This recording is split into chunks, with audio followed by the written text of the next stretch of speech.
Want some, get some. How about those friggin' Pirates? Yes, I am a pirate.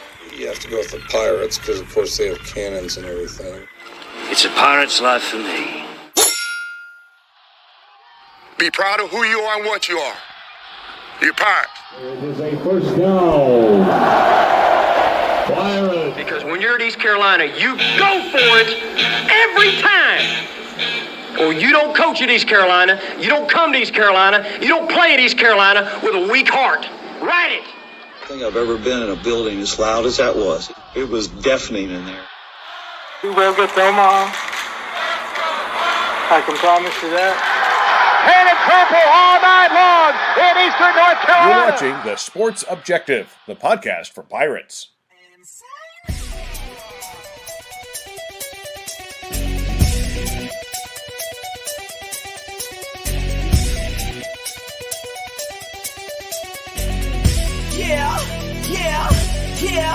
Yeah. My heart is purple and gold. I'm a pirate down to my soul. And I don't back down, not at all. Find out when the cannons explode. Welcome into the Pirate Playback right here on the Sports Objective. It's Sunday night. We're live on YouTube and Facebook streaming. Don't forget to add us definitely on, subscribe to our YouTube channel is what I'm trying to say. And don't forget to hit that, notify that warning bell. They're with us right now. Let's bring in first, all the way from China Grove, North Carolina, Bubba Rosen Mom. How are you, sir? Doing well, Dave. Sundays are always great after a Pirate victory, and you know we came out, took care of business last night. I'm sure there are a lot of things to clean up, especially the turnovers on the offensive side, and but defense was dominant. There was plenty of promise shown offensively. I think we have a pretty high ceiling. Now we just have to take better care of the football. Yeah, there's only guys I haven't mentioned to you guys on purpose until right now, and I saw Stevie reminded me. Thank you, Stevie. There was only one thing that was wrong about yesterday. It was Matt's birthday, and he was not in Greenville, North Carolina, so we could have a really awesome tailgate, a big birthday cake, all the the fixins and everything. But belated happy birthday to you, my friend. You're awesome, and we're glad to have you a part of the show and the brotherhood. Thanks, buddy. I appreciate that. Another year older, but getting better. Yeah, and hopefully, right? Hopefully, that's the goal. That's the goal. But yeah, I enjoyed watching the game from home. I thought, considering the openers we've had the last several years, I thought Norfolk State was just what the doctor ordered. Yes. And when you consider new offensive coordinator, new quarterback, so many new faces, new staff assistants, I thought we really needed a game like this to sort of get ourselves out of the gates and, get comfortable with this new staff and this new offense. And like I said, I thought it was just what the doctor ordered, and it certainly wasn't perfect, but there are a lot of things I really liked from what I saw. And I do think this is a really talented team. I think in terms of pure talent, this is one of the more talented teams we've had in several years, and you can see that talent flash. It's just a question to me if we can put all that talent together and win football games. So that remains to be seen, but I thought I saw a lot of good things yesterday.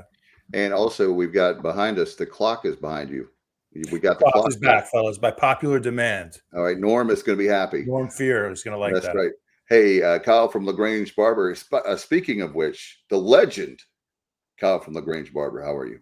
That's right. According to Holden, I'm a legend. I appreciate it, Holden. Fun game last night. Kind of echo off what Matt said about having that kind of opener against an FCS opponent is kind of what we needed, particularly breaking in a new offense and to get some confidence to get a win under our belt after last season. I kind of wish it was a little bit better FCS opponent, so maybe you feel like you accomplished something. They were so bad. They were so bad offensively without their quarterback that, we could have scored, 6 points and we'd have been fine. But we didn't score six, and with five, well, we'd have won. But with 5-6 turnovers, to still put up the points we had, if you take those turnovers off the board, we'd have probably scored 60. So the good thing is you win in dominating fashion. The game is never in any kind of danger. even with those kind of turnovers. So, that bodes well. And kind of what Matt said, we were talented. Can we put it all together? I don't think it's a question of if. I think it's a question of when. Will it be App? Will it be ODU in week 2? Will it be UTSA? Will it be Liberty? At what point in the season do we put it all together? Yeah, but the pieces are there. Obviously, we're going to talk more about the Norfolk State game, but ODU with the impressive performance against South Carolina. Matt, you watched some of that game, and you weren't very impressed with South Carolina. So, interesting week to come, but we got to look back at this one first. Yeah, I told my dad last night at the game regarding the turnovers. I said, this has to potentially, be a NCAA record for most turnovers in the largest margin of victory, winning by 39 points with 6 turnovers. And it also reminded me of the 2011 victory over UAB at Dowdy Ficklin, where we had 7 turnovers in Ruffin McNeil's second year, and just unbelievable. Yeah, but we barely won that one. Exactly. And that's what I was about to say. But that was a 1-score game, if I'm not mistaken. Yeah, it was, and could have been a blowout, but repeatedly turned the ball over that day. I remember that game well because I remember Ruffin was smart enough post-game press conference. He gave the game ball to the fans because he didn't think anybody on the team deserved it. I don't know if you remember that, Bubba. Well, I tell you what, guys, just hard to believe. We talk about this is the first win. This is hard to believe since the very first game that Scotty Montgomery coached, beating Western Carolina. Hard to believe the very first game on the Montgomery era is the last time we won a season opener. That's just a stat that's just hard to believe. I mean, it makes sense if you think about all the years, Madison, the NC North Carolina A&T debacle, just keep going on and on. NC State, we just had all those back to back to back. But anyway, that's another great thing is you have one win and you have 6 wins to get up to a bowl. So we got to do it 5 more times, fellas. So we got that one out of the way, and ODU is on the clock. But I tell you what, I thought it was going to be 49-3, and it came close to 42-3. So as far as I initially said on our show, I think 35-13 or something. But Justin Bradburn said we should have won 63-0. Really nice win considering the turnovers. But like it was mentioned on PRL last night, this game, because we knew that we were much better than them, we could take chances where you're not going to take those same chances here on out. But you could on this game because Norfolk State was just that bad. You hope that Garcia took those chances because he thought we could, or maybe the play calls were as such. Also, Garcia played. I thought Garcia played much better in the second half in terms of decision making and not pressing and trying to make a play. He let plays come to him, and that was Garcia's first start. Since starting against UVA at Miami in 21 or 22, I guess it was. So yeah, that's right. So it's been a long time since he played in the ball game. So he had to knock off some rust. Overall, I think everybody has to be pleased with Garcia's performance, despite the 3 interceptions. You know what cracked me up last night listening to Fifth Quarter on Pirate Radio? I heard 2 different callers call in that didn't realize that it was a different Garcia. Yeah, they thought it was Mason Garcia. Pretty unbelievable. I mean, how in the hell are you a big enough Pirate fan that you watch the games and call the Fifth Quarter call-in show and think Mason Garcia is still here? That is unbelievable to me. That is unbelievable, completely unbelievable. But guys, I think the turnovers are a good starting point for us to kind of look at. I think when you look at those turnovers, I thought 2 of his interceptions were really bad. I thought he was just trying to push the ball down the field, and I thought he was just kind of rushed and just looking to make a play. But you go back to the very first one, it looked like it was an RPO. He was trying to hit a slant, and I don't think he ever saw the linebacker, and he just made the easy pick. And that one, I think you can kind of chalk that one up to like nerves. The game was just started. I think he was nervous. Like you said, he hasn't played in a while. So he made a bad decision there. Some of the turnovers were just kind of like freak things, like the punt that bounced off of Andrew Wilson Lamp's foot was not his fault. That was just kind of a very short punt, and he just happened to be in a bad spot.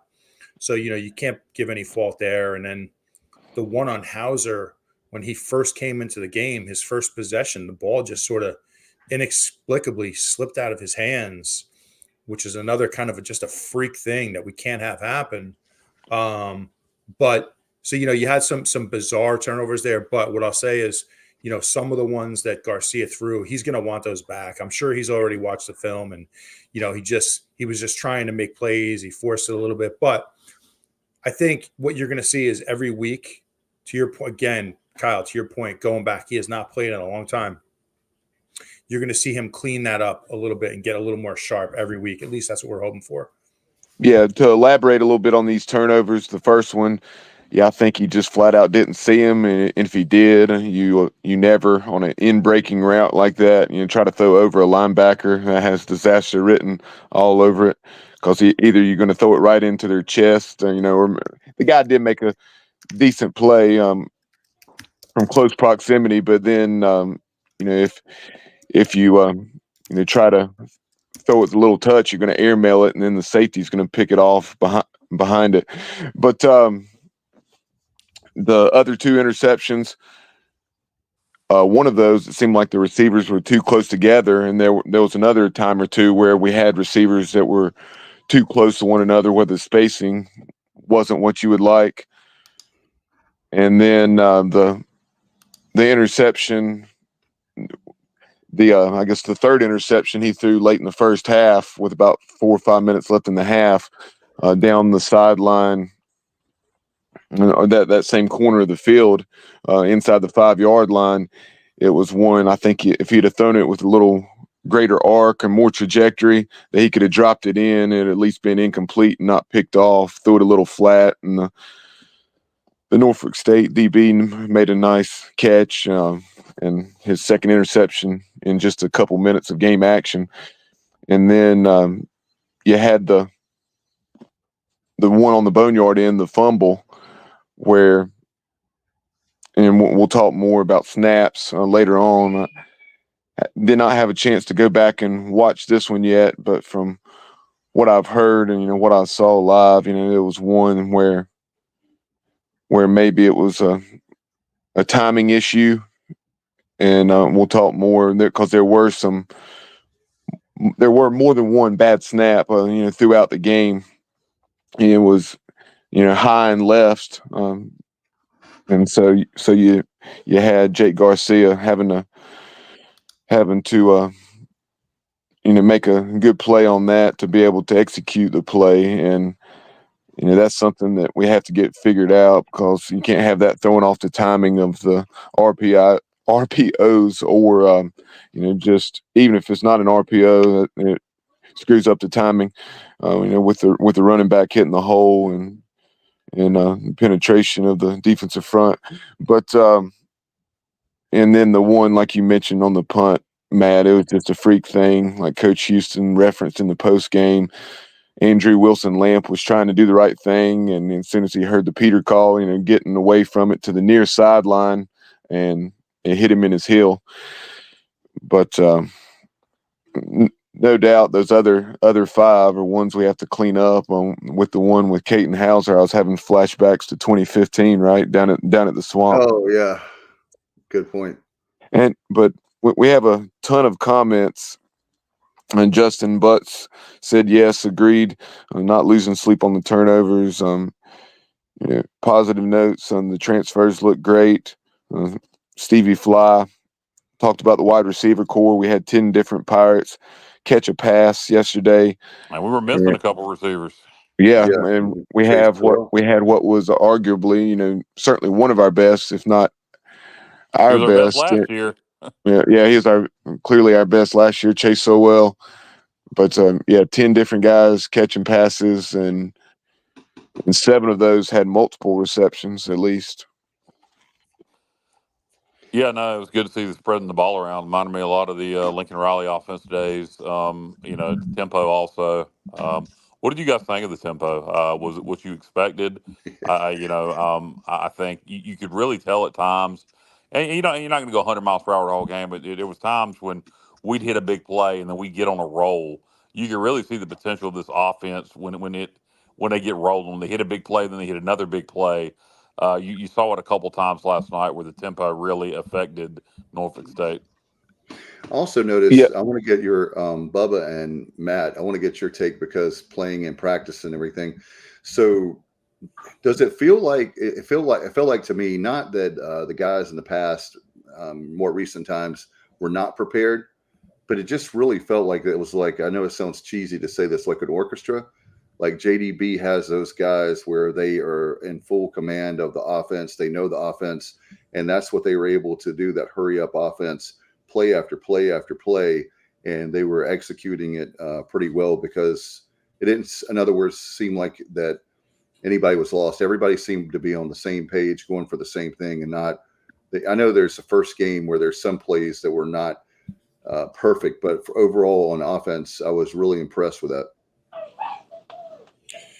Yeah, I mean, like I said, I think anytime you put in a new offense like this, there's going to be growing pains. Like to go into a game like that, the first game, and thinking to yourself, this is going to be perfect execution. You know, you're kind of setting yourself up for failure. And I think that I saw a lot of good things I like. I thought the tempo was excellent. I thought it was refreshing to see that after the last several years of kind of hurry up and wait type of thing and just slowing it down. And so to me, that was really refreshing. Now, I do think that some of the mistakes we saw are a result of the tempo because you're going so fast and you have to process things so quickly. And those snaps have to come out every, 25 seconds or so.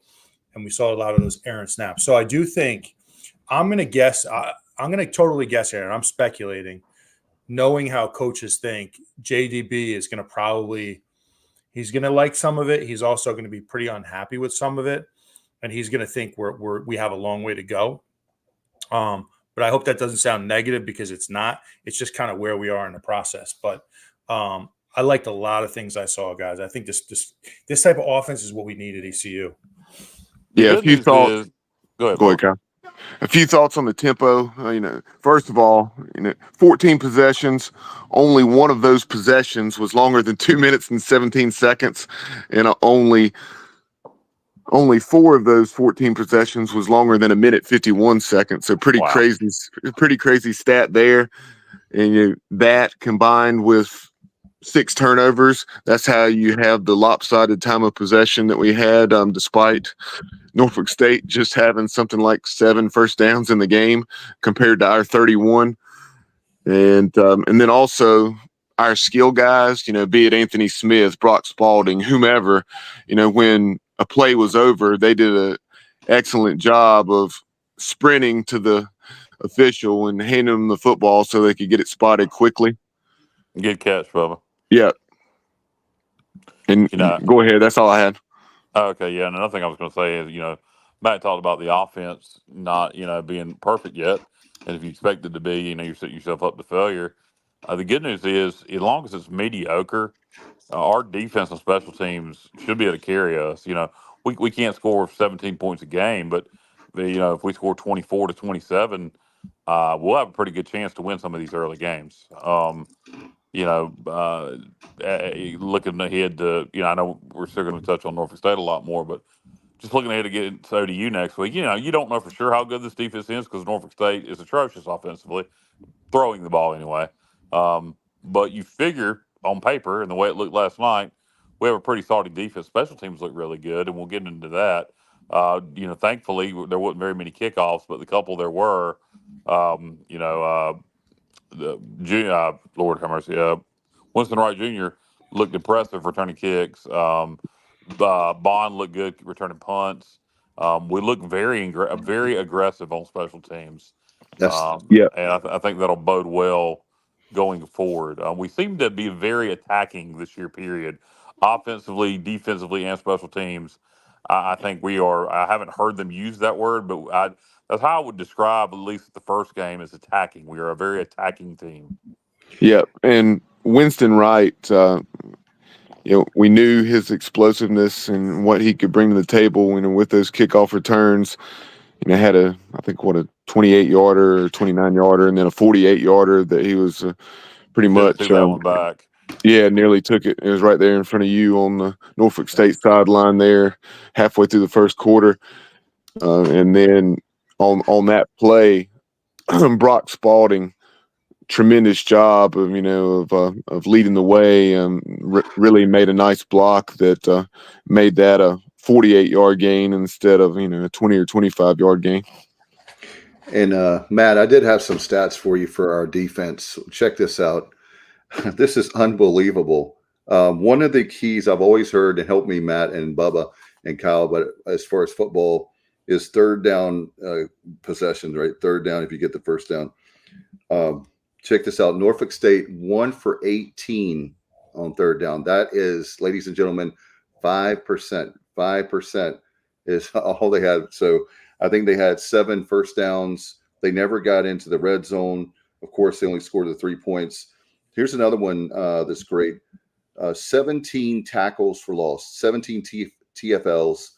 We had the fumble recovery and the pick six, something we talked about that very with the ratio as far as I guess our turnover ratio is not good this week, but that will hopefully improve. And then only 114 total yards allowed.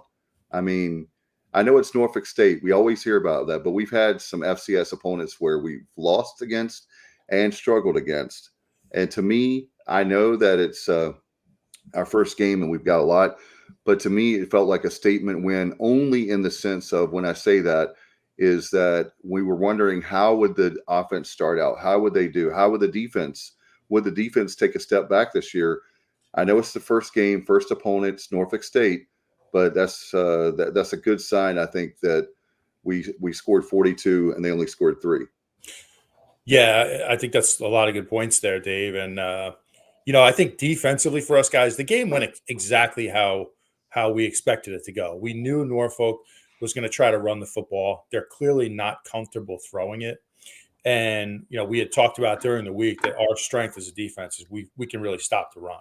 Right. And so it was just a perfect matchup defensively. I mean, that game yesterday, if you were in the front 7, that's a defensive player's dream to play in a game like that. I mean, how many times in college football do you get to play a team where there's zero threat of pass and you all you can do is just heavy up on the run and attack and go downhill and make plays? I mean, that had to be a really fun game for our guys. And I mean, you really saw us just dominate the offensive line. I mean, we just dominated their line. Deontay Johnson and Mims were absolute beasts yesterday. I mean, those guys were making plays left and right. They were unblockable. I mean, they were just blowing up plays left and right.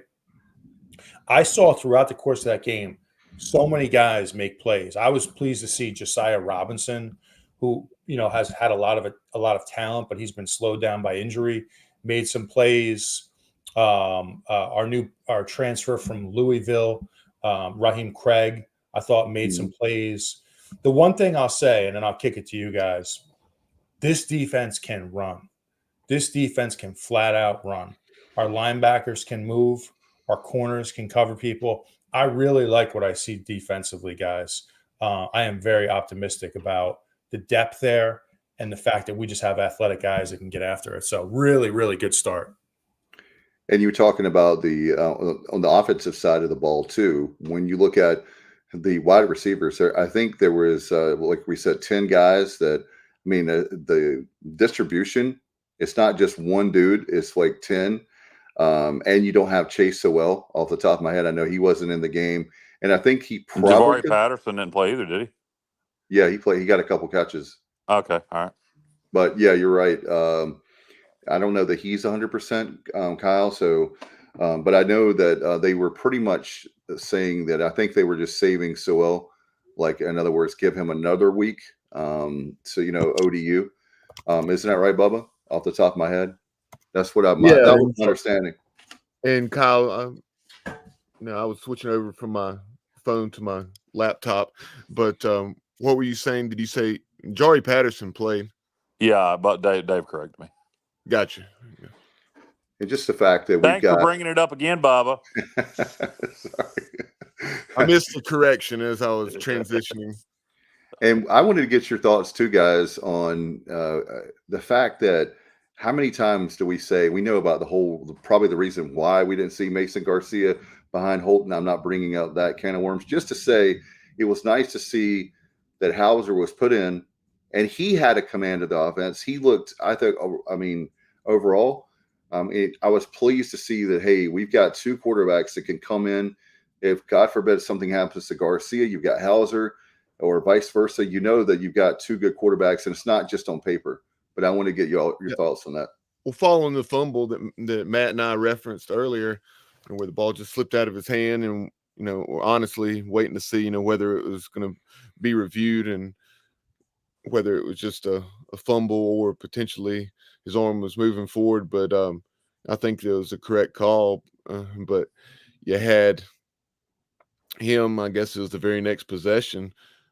He came back out. We were on the 1 yard line, and you made a nice throw on maybe it was a deep out route, and got us off our goal line, and then he did a good job running the offense. He was 3 for 3 with 50 yards, and then you had London Montgomery right, London Montgomery left, and he ran for about 65 yards, and we were obviously killing the clock at that point.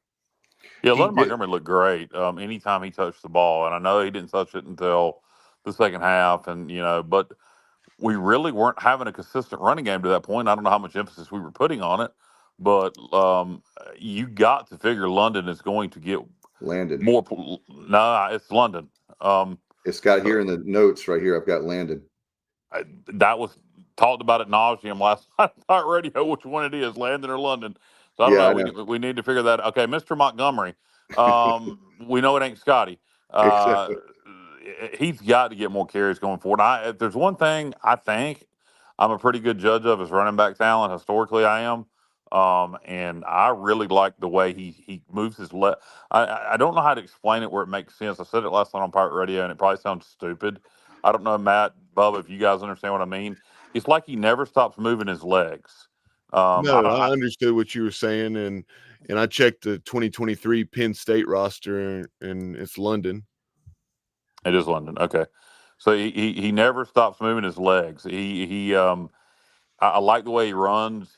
I think he's our best running back with the ball in his hands overall.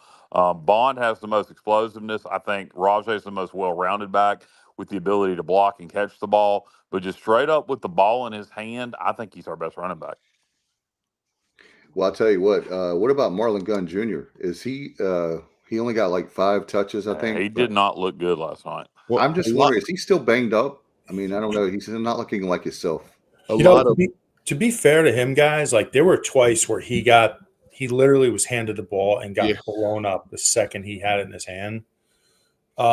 Just some busted plays. It looked like maybe, I don't know, Bubba, maybe we were trying to set up some sort of a read option type play with Garcia, but I mean, there were 2 occasions where he got blown up the second he touched the ball. He had no chance. So I was actually a little surprised to see, like in the fourth quarter, he didn't get more touches, but to Kyle's point, I was also very impressed with Montgomery. I thought he looked really sharp, and he was a big time prospect coming out of high school. He was a 4-star recruit, big time prospect for Penn State, but he had some injuries that really slowed him down. Hence the reason why he wound up hitting the portal and this and that. But I would like to see Gunn get going. I think he has a lot more to offer than we've been able to see for the last year, and he is a talented guy. His freshman year, man, they're like, give it to Gunn.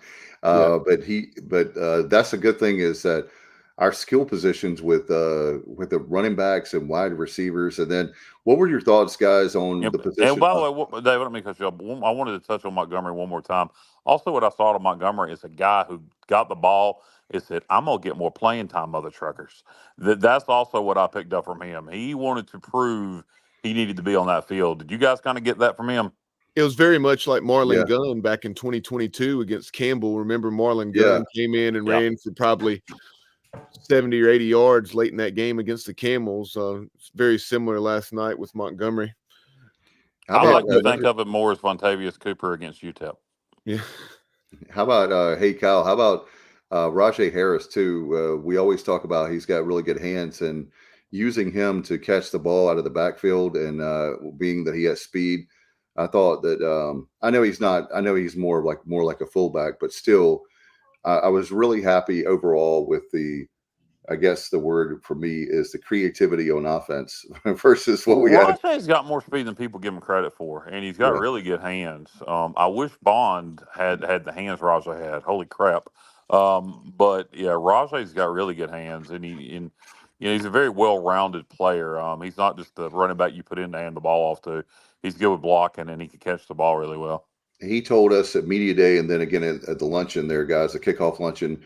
He said this is the healthiest I've ever been in Greenville, and you wonder like if he's just saying that like as a player, like, but he's looking a lot better. I think as far as his football, like he always has he makes good decisions, but I think that now his body is finally caught up to him, and Well, not only his knee injury, that he was coming off of last year, but then also, it's very visible, and he talked about it in those interviews that you referenced, Dave, as far as his diet, not eating as much fast food, eating more and just cooking at home, and eating more, broccoli and et cetera, and just you could see that he's probably trimmed down at least 10 or 15 pounds. But also, kind of going back to our wide receivers and tight ends, what about the production out of the tight end position? You had Desirio Riles, 3 catches, a couple of touchdowns, and the nice one, kind of down the seam or on a post route there, 35 or 40 yards late in the game. And then you had Kelly had our first touchdown. Also Kelly, the first touchdown of the season, and his Pirate career, obviously. You had him line up on the right side of the formation between the guard and tackle, and on the snap of the ball, when Jake Garcia was making his play fake, he moved across the formation, got lost in the traffic into the left flat for a 22-yard touchdown, made a nice run after the catch. Yeah, he's faster than I realized he was. Yeah, and he runs well, and I think that was something that Matt was talking about in our group text yesterday during the game. Yes. And then you also had Tyler Savage had a reception for about 25 yards. So 7 catches, 117 yards, and 3 touchdowns out of the tight end position. And then Brock Spalding, it was great to see us, take what was there. They were playing soft. I know some folks were frustrated that we didn't run it more, a little bit more earlier. And that's funny considering, last year that was the complaint. Now we're taking what was there on the perimeter, and folks wanted to run it more. But I'm sorry, Bubba. I was just going to say something really fast to get y'all's opinion on.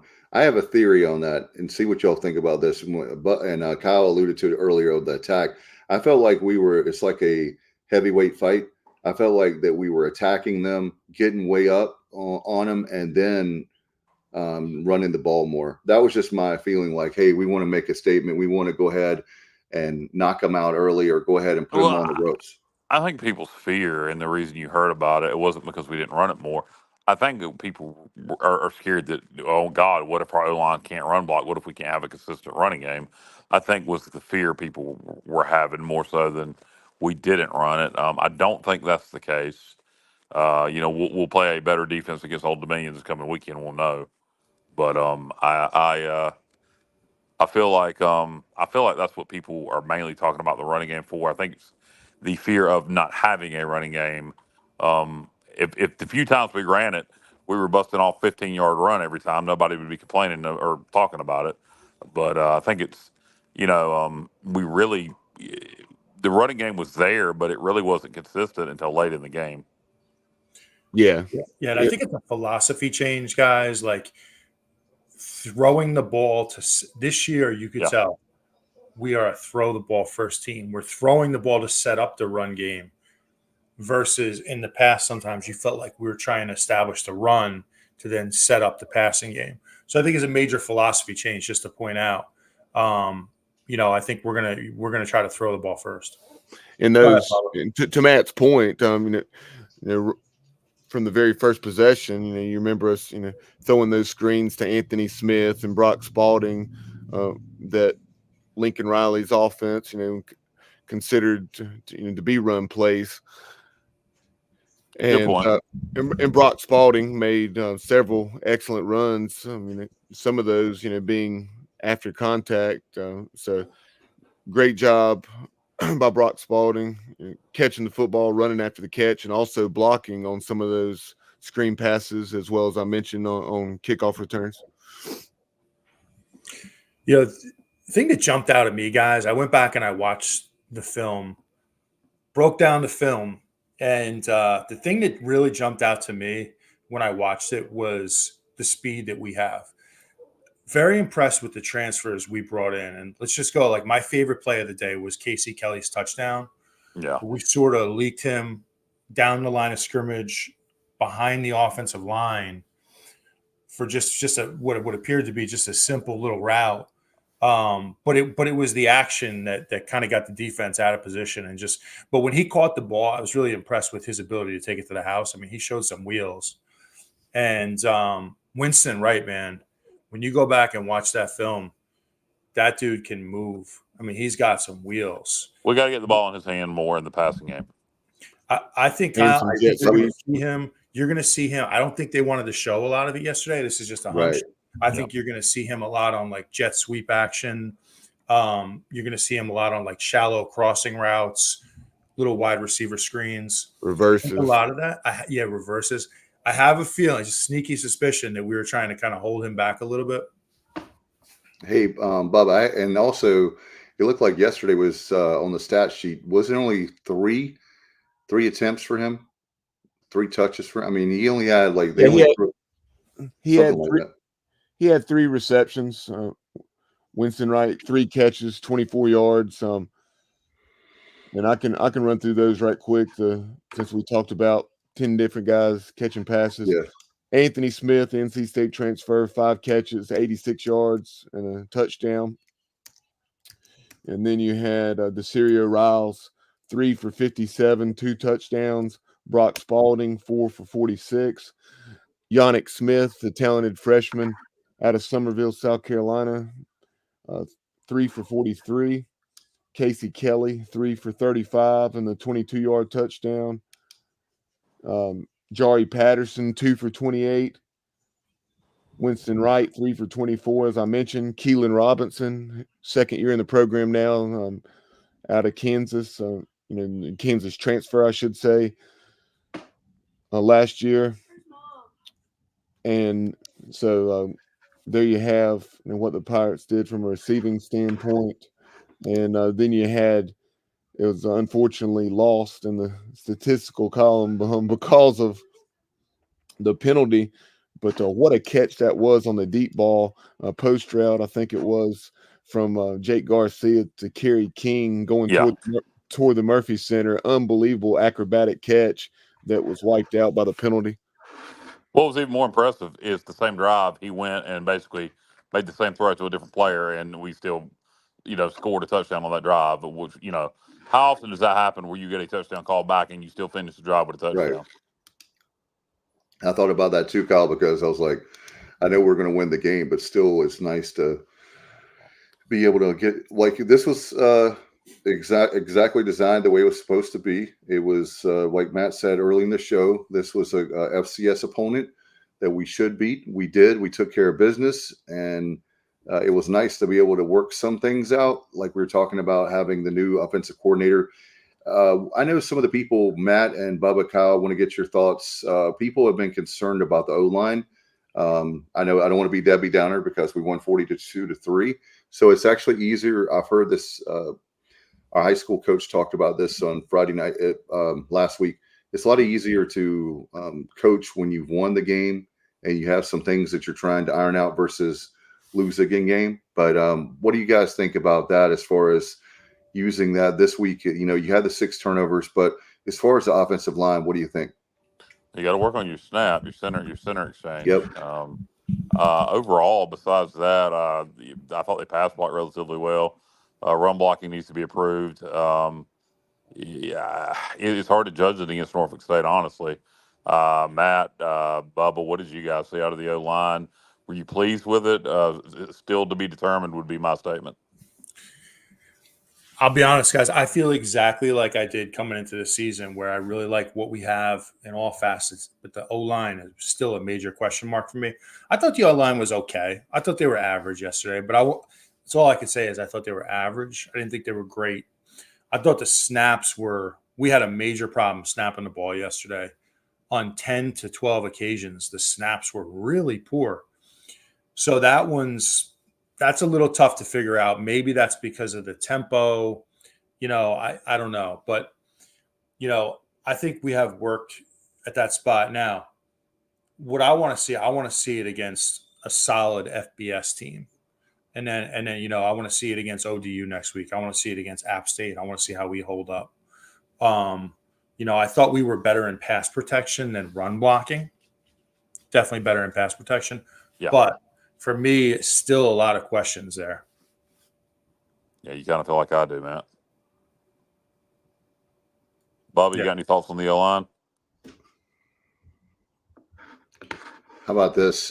Man, Johnny Stats is the best. He says Pro Football Focus graded the Pirates at number 19 out of 130 teams in pass blocking. Thanks you, JR, my friend. That's good. So much better than what we've had in the past. Yeah, no doubt. And with the amount of times we threw the ball, I mean, they did well. I mean, but again, it's kind of like what Matt said. Let's see how they hold up against ODU's defense, who, shut down South Carolina's offense. And how good is South Carolina's offense, who knows? But you would think they would have a decent O-line. So, we'll certainly know more about where we are as an offense and an offensive line after we play the Monarchs in Norfolk, who was coming off a bowl appearance last year and an impressive performance on the road in Columbia. They're 2.5 to 3-point favorites against us, depending on where you look. So we'll know a lot more about this football team. And look, I want to beat ODU, but if we go up there and we play well and lose a close one, don't throw in the season. I wouldn't shock me if we lost to ODU then beat App. It would not shock me one bit. Yeah, in fact, Kyle, we've talked about that ad nauseum. When you look at the next 4 games, you have, when you look at ODU, then you have App State at home, at Liberty, then you have obviously the UTSA game. Those games, right? I mean, that if you look at it, I always talk about our schedule being top heavy because we always play tough non-conference competition. But even with the UTSA game thrown in there, that is a really tough stretch. I think that the good news is we don't have Michigan on the schedule. We had the FCS opponent in Norfolk State. And then I know, Matt, you've talked about it too this summer. These games, the great thing about this team is that every game is pretty much a 50-50 game. So the cool thing about that is we're going to find out the mental toughness. We're going to find out who wants it. We're going to find out, are these really, truly fourth quarter games? Because I think, I don't think there's going to be a game. I could be wrong, but I don't think there's going to be a game this year where we get blown out. Maybe some tough losses there where it's like a touchdown or less. But we got to find, that's the key. And maybe you guys can help me on this. How do you win those close games? What is it that it's the fundamentals, blocking, tackling, we got to improve the snaps like we talked about. But one of the things that came to mind last night watching it, you guys I got to give them the shout out. I love the special teams. I am probably one of the hardest on special teams because I think sometimes teams, I'm not saying East Carolina, so people in the Ward Sports Medicine building, I'm not being critical. I'm simply saying that I think a lot of times people take that, as Ruff used to talk about, there's 3 sides of the ball: offense, defense, and special teams. Special teams is huge. And guys, man, I was like, when you look at Conrad, he looked really sharp. He didn't attempt, I guess that's a good thing. He didn't attempt a field goal, but he was good on all his extra points. You look at the Javius Bond, as we talked about on punt returns, man, Winston Wright, oh my goodness. I mean, there's a couple of times I really thought he was taking it to the house, guys. I really did. And I was like, my eyes are getting bigger. He's getting closer and closer. He said that, and I really thought so. overall, I was really impressed with special teams. So I want to get your guys' feelings on that. Yeah, Coach talked a lot about special teams really performing well during practice and scrimmages, and really likes our new special team coordinator. Right. I talked about that. You know, we really see him attacking on special teams. Right.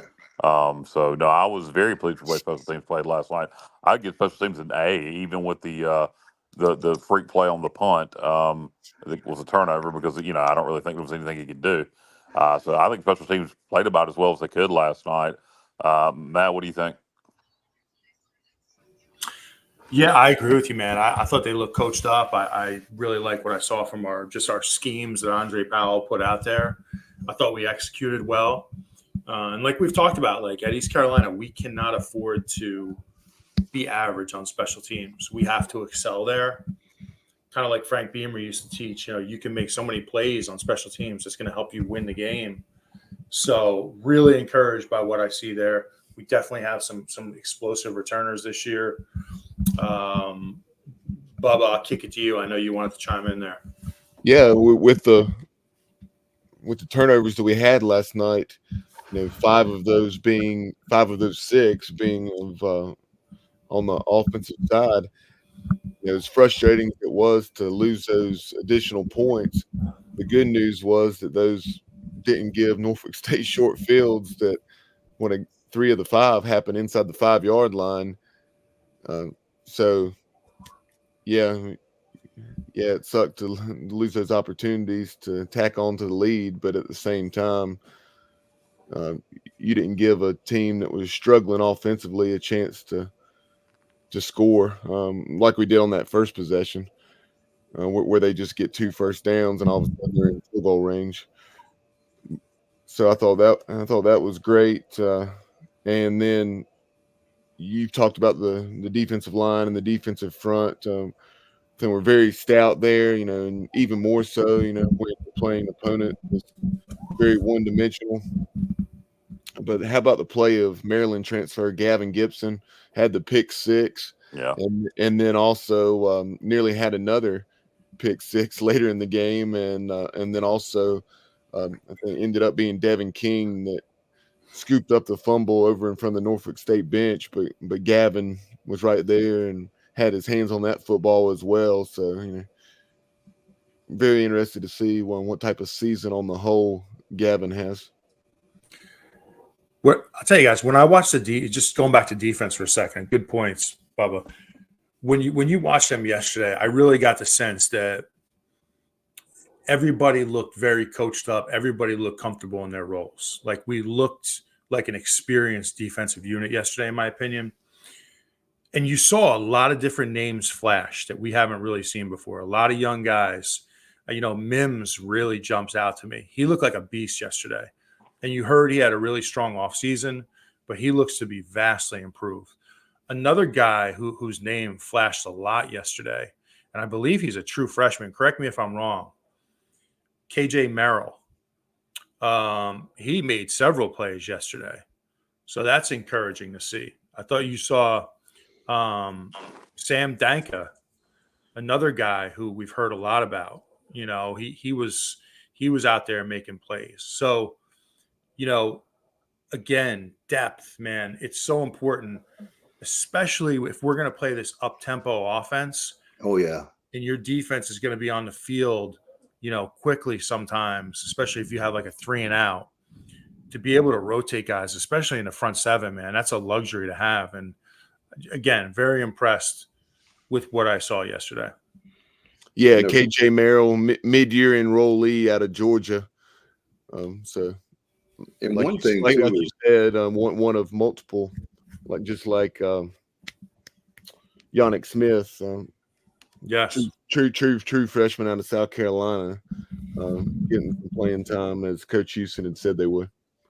And that's another testament to this defense, not only the trust that Coach Houston and Blake Harrell have, but the fact that these guys, it seems like since Houston's been here, you made a great point, Matt. We didn't have the depth. And so now a lot of these young guys are getting playing time because of the fact that there's always that strong system there. You had Blake Harrell since 2020. second year of Houston. So it's not like thank God we're not having to put a new defensive scheme and offensive scheme. The defense has been rock solid, and that's what makes, I know Bubba, we talk about 2-10 last year. That's what makes 2-10 last year really hurt, is the fact that, man, coulda, shoulda, woulda, we didn't. But just think about it. There's a lot of close games we should have won if we'd had offense. But hey, we're focusing on 2024, and let's talk about ODU. And really quick, Dave, really quick, Sure, man. While we're talking defense here in front seven, I'm just telling you, Deontay Johnson dominated that game yesterday. He was unblockable. I mean, their O-line could not block him. He made a million plays. So if we're going to get that type of play out of him, I'll just say watch out. Like, he looked like a first-team all-AAC guy yesterday. And then you talked about CJ Mims and his excellent play. I mean, how awesome is that to see? He's an Eastern North Carolina kid, and they were talking about it on the broadcast when I was going back and watching the game today about, here's a guy that, like I said, from the ENC, went to East Carolina camp growing up, and now he has a chance to stay at home and play for the Pirates. And I've heard interviews with him just talking about, how that was his dream to wear the purple and gold. It's great to see. And that's exactly what you want. You want guys that are talented that in the 252 to stay at home. And I tell you what, guys, if this is any indication, I know it's Norfolk State, but when you look at that defense and then when the offense really starts clicking, then, we talk about Phil Steele. We've talked about that a lot all season long. Man, I'm telling you guys, save your vacation time, save your money, save your vacation time. And the other thing, we had some questions, by the way, several had put up there about, would it be a sellout if East Carolina wins on Saturday and you have a 2-0 team? I think it'd be pretty damn near it. Yeah. I think it's, if I had a guess, and it really right now is maybe a moot point. I'm not even to talk about it right now, but I would have to say, if that were the case for Brandon and Noah, I would say it's probably in the range of, like Kyle's saying, it's probably like a 48,000 kind of thing. It'd be nice we have a lot of App State fans. Bubba can tell you, living in the western part of the state, they travel very well, and a lot in Eastern North Carolina, maybe the Tidewater area or South Carolina. So they would help it. I would say probably you're looking at, without App State, it's probably 43,000, 44, if I had a guess. And then there's probably a few thousand, 3,000 to 4,000 App State fans is my guess. But anyway, we'll get to, we need to focus on ODU first. Yeah, we shall see. They're kind of in the similar situation with us as far as, we have had the home game, a regional road game at ODU, a home game, a regional road game at Liberty, then UTSA, followed by a regional road game at Charlotte. App, 3 home games with regional road games against Clemson and East Carolina mixed in. So that can be pretty tough on a fan base. They'll have a good showing, but we shall see. I think some of it can depend on how they play down at Clemson. If they go down there and they pull the shocker, at least to the outside world, it won't shock me if they take down that untalented bunch of kids from Boone. What are you talking about, Bubba? But the excitement of being 2-0, coming off a win at Clemson, and hey, we can go down, get a win in Greenville, beat East Carolina for a 3rd consecutive time. I think you'd see the App State contingent be a couple thousand larger. If we beat ODU and they beat Clemson and we don't sell that stadium out, these two fan bases, then shame on both fan bases. Absolutely. And I was going to make that point. I was going to make that point also, is the fact that App State and East Carolina fans, and I'm not trying to get off on a tangent here, but another thing, Kyle, is we need to sell that stadium out, because I'm tired of the Carolinas of the world and the NC States of the world acting like, especially UNC, like those games don't matter. Those in-state rivalry games do matter, and football at App State and East Carolina is number one, without a question.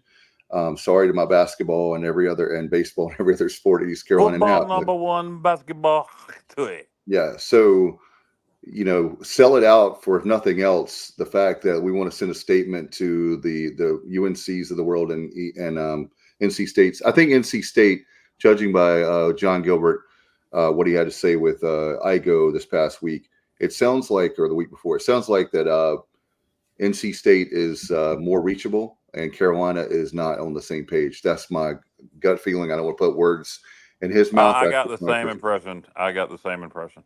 Okay. That makes me feel better. Hey, Kyle and I are agreeing on something, man.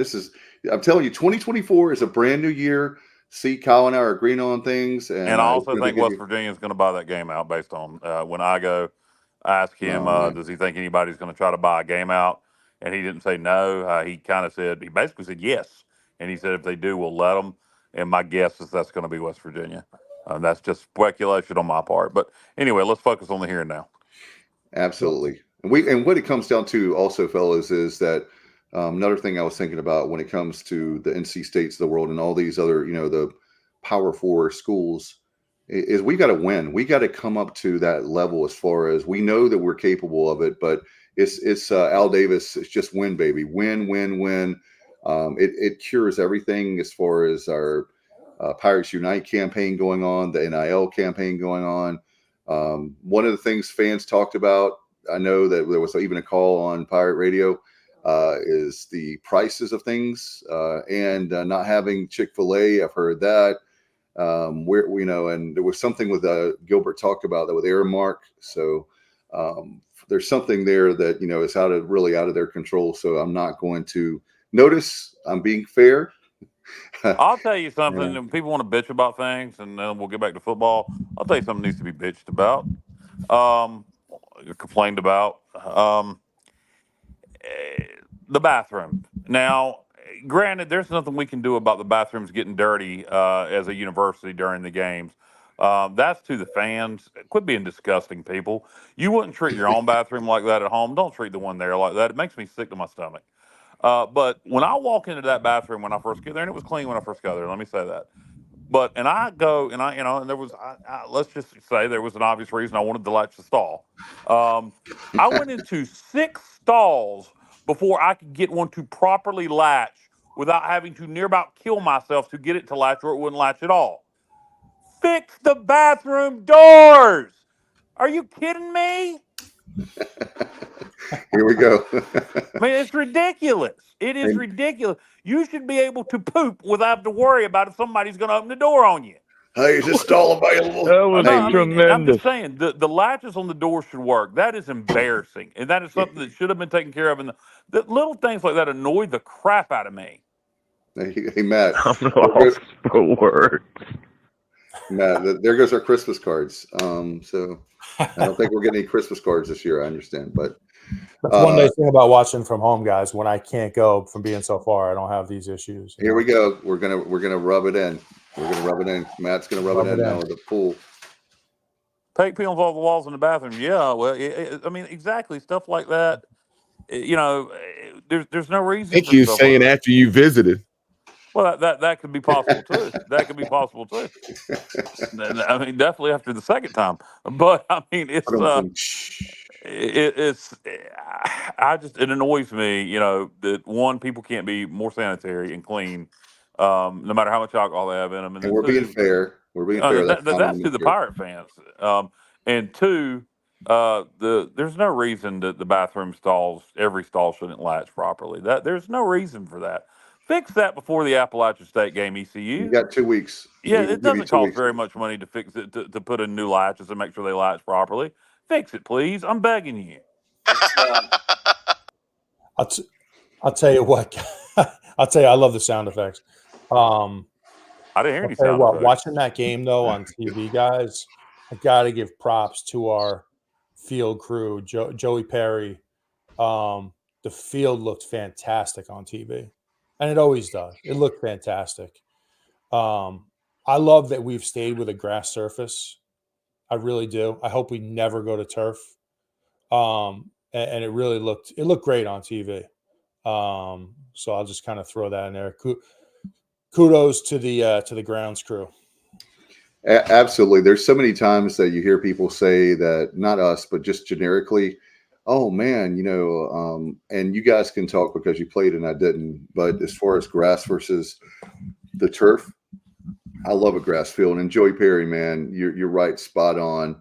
I'm so proud of that thing. And also, I actually was at halftime. I actually recorded the band having band day. I thought they did a great job. There was a lot of positives outside of football. The numbers of the band, the Marching Pirates, has increased, and of course they had the I forgot how many, but it was what was it, 500? Yeah, 500 kids from a handful of states that came for band day. So great job the band director did to get those men and women there. And What then was our I band, doing at halftime? I have no recollection of the halftime show at all. I don't. I'm trying to think. I think I was having a conversation with Steve Mike that I met at the games, and that's why I didn't. Because I don't even remember what we played at halftime. I don't remember seeing the band play. I don't remember high school kids being on the field. I remember none of that. Yeah, they it were in made my it made section. our band's volume seem like a Big Ten band. Yeah, it Awesome. was great. It was I was really paying good. no attention. I know that's no insult to the band. I'm just trying to figure out what I was doing. But the only thing I can remember is having a conversation with the guy I met, and I'm assuming that's what was distracting me. They had road songs. I know "Born to Be Wild" was in there. What else, Bubba? I know they also had. Let's see, off the top of my head, I know Barbara. No, I Get Around by the Beach Boys. But that's the theme that I guess this year will be road songs. So I thought it was really, really good overall. So give them props there. And that's the thing. The overall game day experience yesterday was, I thought, really good. And so, when it comes, and Matt, Dave, I by the guess way, I guess we're equal on something, and this ties in. I'm not cutting you off. okay, You didn't realize they played "Living on a Prayer" somehow, and somehow I missed the whole damn halftime show, and we were both right there. So yeah, I don't know how. I know what, Maybe we were both abducted by aliens briefly at no, different parts during the game. I know what happened. Now I know what happened on that. You said, Kyle, you bailed me out I was because I looking was, for a laugh that worked. That was before halftime. That was in the first quarter, second quarter. So what happened to me is my buddy and I, we actually went a few minutes. Apparently, when we were in line to get it like a Gatorade, I used the bathroom. We got a Gatorade. That's when that was played because I walked back up and I'm waiting for. I just kept saying they're gonna wait to the third quarter, the fourth quarter. So it must have been when I went to downstairs in the concourse area to get the Gatorade and use the bathroom. Is when they did Living on a Prayer. I was like, I can't believe they're not doing Living on a Prayer, but I honestly never heard it from down below. So Yeah, that's probably what happened. they did. Something else, guys. Being we're talking about atmosphere things and just things at the game. Holton and Clip and some other guys were complaining about the third down song. I didn't care for it either. Bubba, Dave, your thoughts on the third down song? I want to bring back the bell with the Undertaker saying Yeah, "Arg." that money, third down money thing is awful. And I know Holton agrees with the caller for Pirate Radio. I was Well, like, what in the blank is this? I It's understood why we the were money using it down. because Yes, of the the money money down. down, Yeah. Yeah, but no, I it know wasn't my favorite.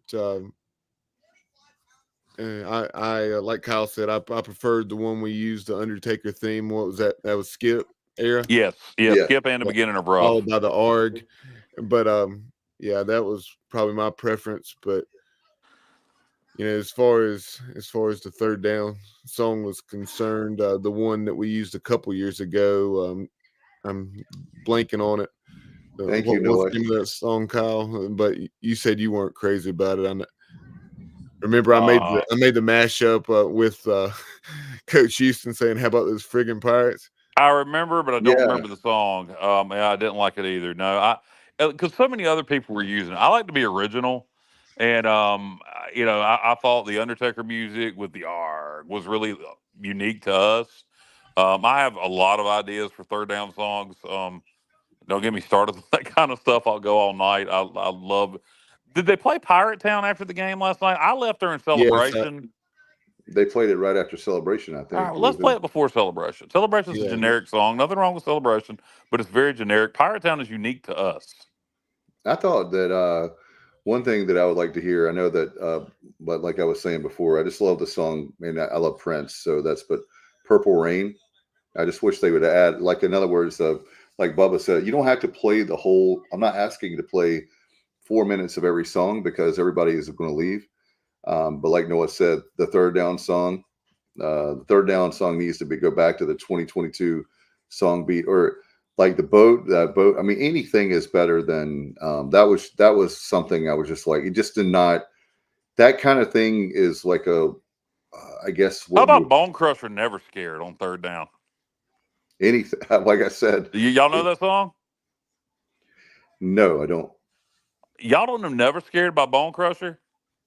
Bubba, Matt? I'm sure if I heard it, I'd know Yeah, it. Maybe I but- know. Yeah. Yeah, I think I'm sure if I if I heard it, but just I ain't never scared. Like that, and he's yelling. Yeah. Kyle, Play all we do with. can you Hey, just here you go, perform Kyle. the This is for you. song? Play all we do is win, no matter what. No, don't play All We Do Is Win ever. Matt, what were you saying?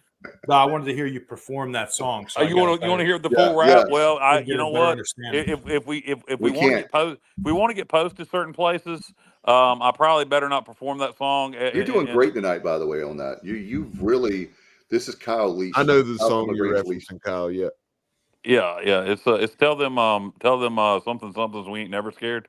But going back to the one that we did use last night, and Holton referenced this on the fifth quarter, and he was just saying that he and Caden Norman, that the song had something in it that we don't need to be playing. Yes, it did. It did. It was the first time I heard it. I was like, I thought I heard right? it too, and I said, "There's no way." I just heard that word, and okay, you just confirmed it for me, Bubba. Yeah. Norm Fear says Pirate Town performed by Clemson graduates. Yeah. Chase Rice's brother plays that song, and Florida Georgia Lions also. Unfortunately, background vocals in that song, but anyway, Pirate Town's very apt. It's something that we need to play at the game. Not a third down song, but should be played after the game.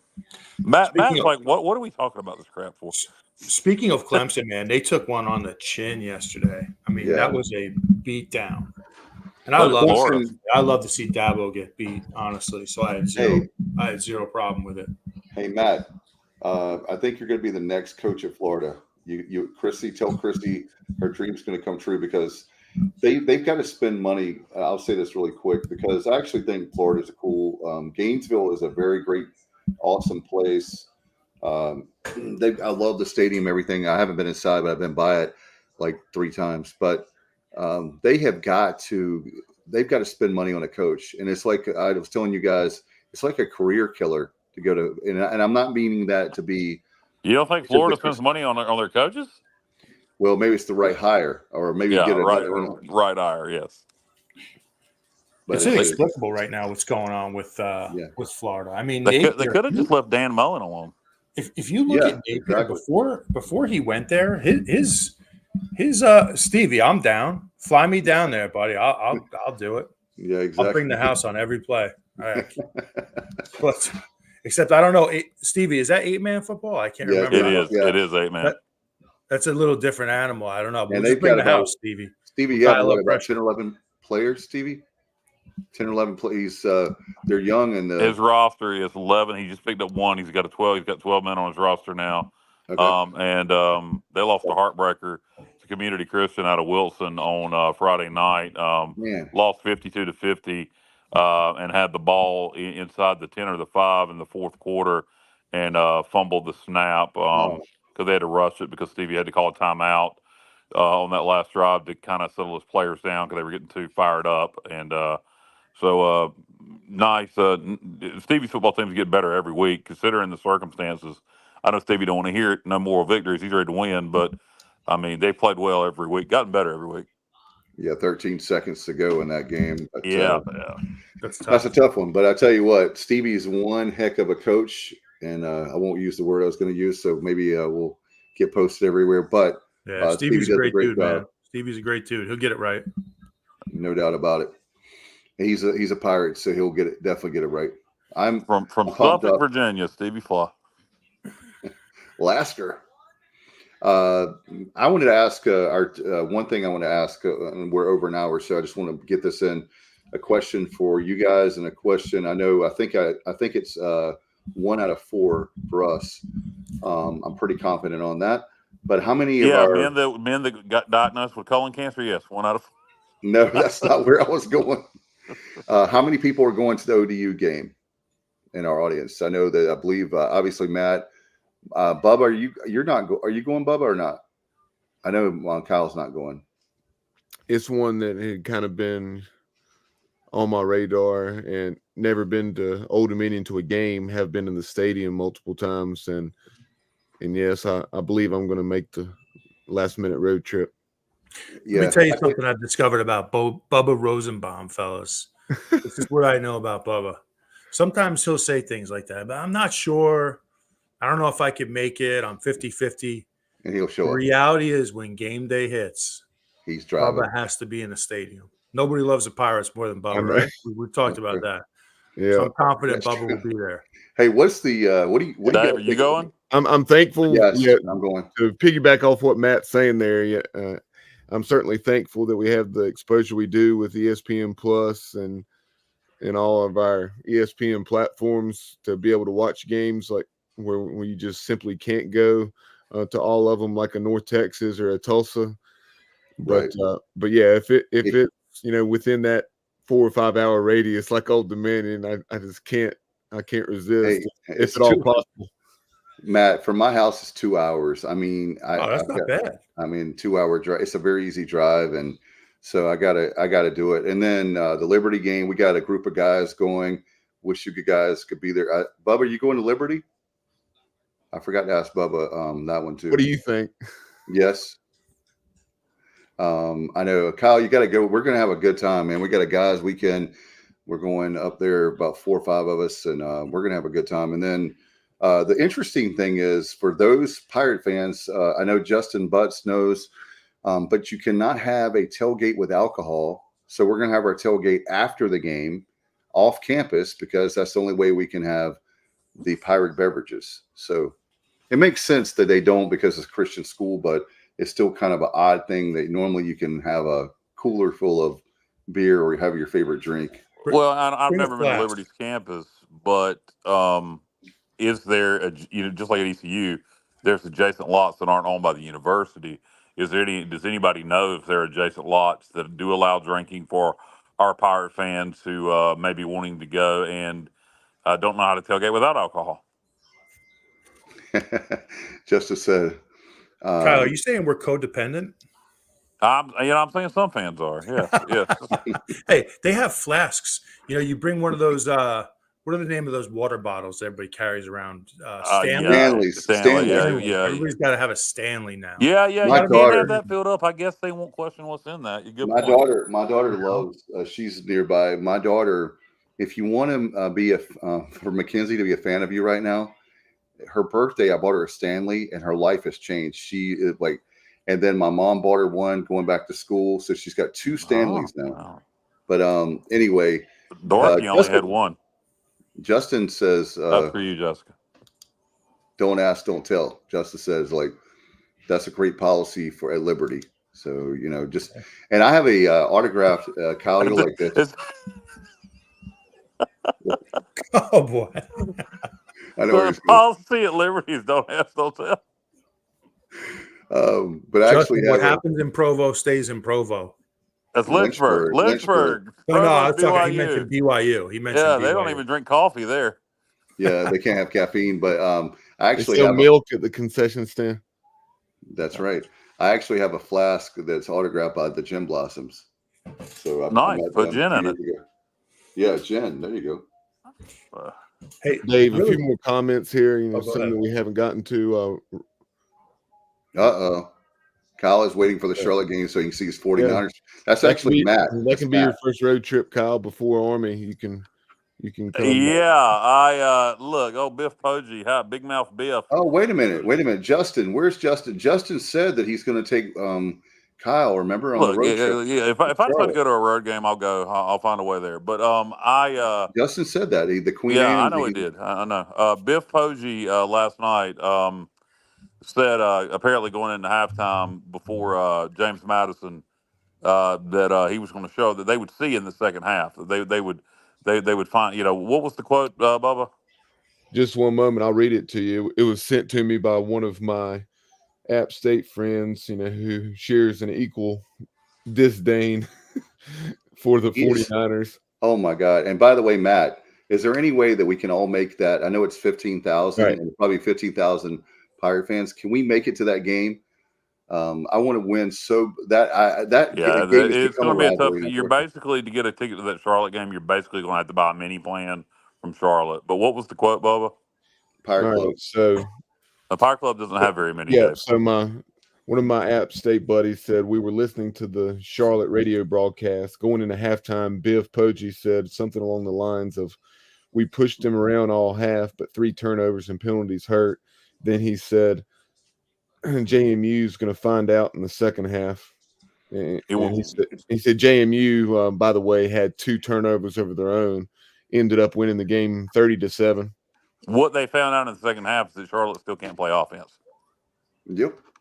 And I'm telling you guys right now, with our defense, we better beat Charlotte this year. Oh my God! Please, somebody buy the Biff some regular T-shirts or something. Those cutoff T-shirts. Hey, last night he had a polo on. Dave. What? Yeah, he had a gold polo on. Wow. We'll see if that becomes a regular theme. But they broke out their new Gold Rush uniforms. I believe they're calling them last night, with the gold helmet, gold jersey, white pants. You shocked me. And yeah, Biff had a gold polo on. At least if you're going to wear that kind of shirt with the cut sleeves, hit the weights, represent yourself, have some muscle tone. Biff's got a lot of flab hanging off those arms, which is fine. Wait a minute, I'm not judging. Hold on, Matt. Wait a minute, Matt. I'm not judging, but listen, if you're going to wear the shirt on the sideline, you got to have some muscle tone, man. No head coach. I don't care if they got a body like Arnold Schwarzenegger. Needs to be wearing a sleeveless shirt on the sideline. I'm from the old school of where the guys like Tom Landry wearing the fedora, like in the NFL. That's like that as a kid. That's what I remember. Wearing a suit, which I think is that's too much. But the guy, there's the one extreme of the guy wearing like sleeveless T-shirts that look like that you got him at a yard sale. No offense to anybody who likes a yard sale. Or you've had it for like me. Remember Bob Diaco at UConn? Right? Matt, you remember Bob Diaco at UConn? He went with the sweater and a shirt and tie. That's a trestle. Yeah, I do remember Bob Diaco at UConn dressing like that. The Jim Tressel look. You remember Scotty Montgomery wearing a zip-up windbreaker with a shirt and tie? Yep. It's a good look. I think that's a good look, man. I really do. The 3/4 zip windbreaker with a shirt and tie? I don't mind it. I don't mind that. I really don't. Are you serious? I don't mind it. Not the sweater, but the Scotty Montgomery look. I'm a big fan of the 3/4 zip. The 3/4 zip windbreaker with a shirt and tie. I don't know if it's a windbreaker. Is it a windbreaker? Yes. Or it's like an athletic 3/4 zip. I don't mind a 3/4 zip. It looked ridiculous with a shirt and tie. It looked like you didn't know if he was going out to run or to a press conference. It used to annoy the crap out of me. He was running from the press conference, but he should have been. Matt Simmons a huge proponent of the 3/4 zip. I love it. Hey, Matt, we got to see Matt. First of all, I was going to say this real quick, and we'll get to that. Next Sunday night, can you wear that? Can you wear like like sales and then wear the 3/4? Do you have a 3/4? Do you have a 3/4 zip windbreaker material pullover? I'm gonna dress up like the dude from the coach from Minnesota. What's his name? Row the boat. Who? Row the boat. PJ Fleck. Yeah, PJ Fleck. Thank you. That's kind of like what he goes. I think he goes like a sweater vest, like the 3. I got you. No problem. His wife is gorgeous. Cool. Whatever he wears works. Yeah. By the way, speaking of gorgeous women, shout out to the student section last night. Looked like it was pretty damn near full. They showed up late, but they filled it up. So shout out to the students for showing up last night. Well, guess what? If you win games, the more the more people will come. So that's all you have to do. Yeah, but that was first game of the year coming off last season. No, I know. I'm just saying. Just props to the students. Keep coming out. Just a few observations on some of the things I saw yesterday, like just around the country. Watched a lot of the ODU South Carolina game, and I think we had talked leading up to this week's game about, do you show all your cards in week one? Do you bring a vanilla offense to kind of hold out for your in conference opponents and whatnot? I thought South Carolina was a perfect example of trying to go into a game vanilla and not running your offense, and you almost get beat for it. Because let me tell you something, they could have very easily lost that game yesterday. They were horrendous offensively. They almost looked like Norfolk throwing the ball. I mean, it was ugly. That was not an impressive South Carolina offense. And now I thought ODU played tough. But I think we present a lot more offensively this year with our style of play than South Carolina did. So that's all I'm going to say. I think it'll be a tough game. I think ODU's best player is their middle linebacker. He's a first-team All-American in Phil Steele's magazine. First-team All-American from ODU, middle linebacker. Yeah, has like 450 career tackles. Yeah, he's fantastic. He's tough. But I feel like that's a very winnable game for us if we just, play a clean game and we don't turn the ball over. But wanted to mention that. Also wanted to mention, to me, one of the most impressive teams I saw yesterday, guys, was Penn State. I mean, I thought they manhandled West Virginia yesterday. And that's a team that's kind of off the radar a little bit. But right now, if you tell me Oregon is ahead of them, I'll say you're on drugs. No, I know you're a Big Ten guy, Matt, but I've been here in the off season. Well, what I've read and seen and heard, Penn State, and they delivered yesterday. Oh yeah, without question. Observations I have from watching other games yesterday. Vandy against Virginia Tech. I thought Vandy would be good because the quarterback from coming over from New Mexico State. Then they also made the decision to bring in Jerry Kill, who air quotes retired from New Mexico State, and he has had health issues. And now he's the assistant head coach in charge of offense, and then was able to name his own offensive coordinator, Tim Beck. So you got Jerry Kill basically as the offensive head coach, Tim Beck as OC. He gets to bring in his quarterback from New Mexico State. They're running the same offense they ran at New Mexico State. And now Vandy's head coach concentrates on the defense. Vandy is going to be a problem in the SEC this year. They're not going to win the SEC. They're not going to play the championship, but they are going to beat more people besides just Virginia Tech that that people would think they shouldn't. That Virginia Tech's probably in panic mode right now. Virginia Tech ain't going to win the ACC. Sorry, Pat McAfee, but Virginia Tech's fine. Vanderbilt's a good football team, and that's one thing that I came away from that game. I think Vandy's legitimately good. Another thing from Thursday night, Kerwin Bell in Western Carolina outcoached Dave Derwin in NC State. NC State won the game because of talent, but Kerwin Bell outcoached him all night. Probably the most fun game I saw was one I saw when I got home last night on ESPN Plus. Texas Tech against Abilene Christian. Abilene Christian loses with 53-52, 52-51 in overtime to Texas Tech. Should have won that game. Abilene Christian had a touchdown at the end of regulation. The dude was wide open. Quarterback just threw it too late. Still should have called it. And that would have been a huge upset last night, but unfortunately it didn't happen. Fun weekend of college football. There's more tonight. You got LSU and USC tonight, and no score right now, guys, in the first quarter. Thank you. Boston College and Florida State tomorrow night. So I love this, man. BC. When you, mate, I don't know. I'm still pissed at BC about the bowl game. So I love this time of year. I love it when we're winning. Makes you watch every game. At least it does me. I watched all the way until Arizona put away New Mexico last night, and I finally called it an evening. But by the way, New Mexico, I'll tell you what, Bronco Mendenhall, once they get some talent and some depth there, he is a hell of a football coach. You could tell these 2 weeks are 0-2. As he recruits, they're going to get better because he's one hell of a coach. Hey, Bubba, Is Tom O'Brien the coach at Boston College now? Do I have that right? Is he back there? He's back. So Bill O'Brien, isn't it? I'm trying to recall because he had Halfley. He left. Isn't it the Penn State coach? Left to go to the NFL. Yeah, it's Bill O'Brien. Yeah, Bill O'Brien. Yeah. Bill O'Brien. I said Yeah. Tom O'Brien. My bad. The old. Yes. I'm thinking the old. Bill O'Brien. Bill O'Brien that had been, with for Penn State. With the Texans, and then Penn State and OC for Alabama for a year or two.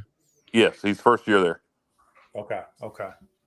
That's an interesting head coach hire there for BC. I think that's a good fit, but yeah, I don't know that they win the game, but I certainly like them in 16 or 17 points. I think Florida State has to win that game. What do you think about? I was getting ready to say, fellas, as far as hot seats, we talked about.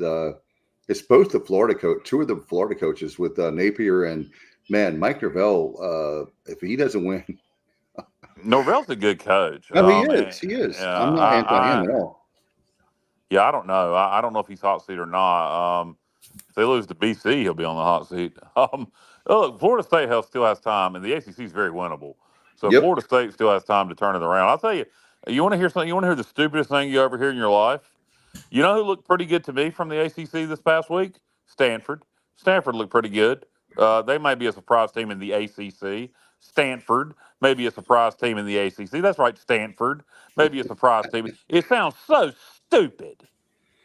Yeah. Hey, by the way, guys, is there any more? To the whole? I know there's 2 teams left, but is there any hope for the Pac-12? Or are they definitely done? I think there's a possibility that Washington State, Oregon State will try to rebuild the Pac-12 or it could just be a renaming of the Mountain West. I have a theory. Bubba disagreed with me on this. We had a conversation about it the other night. Right now, Oregon State, Washington State has a contract with the CW. The rest of their games when they play Mountain West teams on the road with their alliance with them this year will be televised on Fox or CBS Sports or True TV, no ESPN coverage. And they're going to see all these Big 12 schools that they played with and all these Big 10 schools they played with and all these ACC schools they played with get national exposure. And I think their fan bases are going to panic. I will make a bold prediction. Oregon State and Washington State will either stay independent or they will try to rebuild the Pac-12 as a national conference, look out American, or they may even consider joining the American. I think we would have to have 2 Mountain West schools come with them, like maybe Boise and Air Force, and then you'd have all 3 academies together. But don't be surprised to see that topic come up again about Washington State and Oregon State joining the American after this year, because I just think that they feel like they're going to get lost in the shuffle if they just go join the Mountain West or form the Pac-12 with Mountain West schools. Wow, this is interesting. Brandon has, what do you think about this, guys? Brandon says, I see people posting on Facebook that Nick Saban is going to come out of retirement next year and coach Florida State after Mike Norvell leaves for the SEC or Big Ten. What do y'all think? I don't think Mike Norvell is going to leave for this. I think Saban, he got so turned off by college football the last few years with the NIL. He's got a great gig, man. And the portal. And I saw him do an interview recently, and he got really turned off by just this what's happening right now in college sports. So I think people making money besides him. Yeah, exactly. No, I think, but I'll say this: I think Nick Saban and what's his name, McAfee. I get the sense, man, that Saban was like one of the tackle McAfee yesterday. McAfee would beat the crap out of Nick Saban. I don't care. It would still be great because I'm not a Mac. What's funny is the people. I think McAfee's entertaining. I think if you take McAfee for what he is, McAfee knows he's a gimmick. He knows he's a gimmick. He is a wrestling personality. He loves wrestling. He does wrestling broadcasting. He is a gimmick. If you take McAfee for what he is, I hate Paul Feinbaum. If you want to talk about people you hate, I love him. Let's see. Feinbaum really thinks he knows what he's talking about. McAfee doesn't half the time really think he knows what he's talking about. He tries to get under people's skin, and he does a good job. Yeah, I find him entertaining. Yeah, I would love to have a steel cage match with Paul Feinbaum. Yeah, I'd like to see you and McAfee have a steel cage match. I think that would be entertaining. Yeah. That would be very entertaining. Yeah, I'd prefer Feinbaum. I am not. Well, a fan. you'd kill Feinbaum. I mean, that wouldn't be Well, that would be fair. the fun of it. Okay, all right. See, Feinbaum, I mean, I love it. You don't like I'll it, have a Joe? steel cage match with Paul Feinbaum. I mean, I'll beat the shit out the crap Well, out of him. let.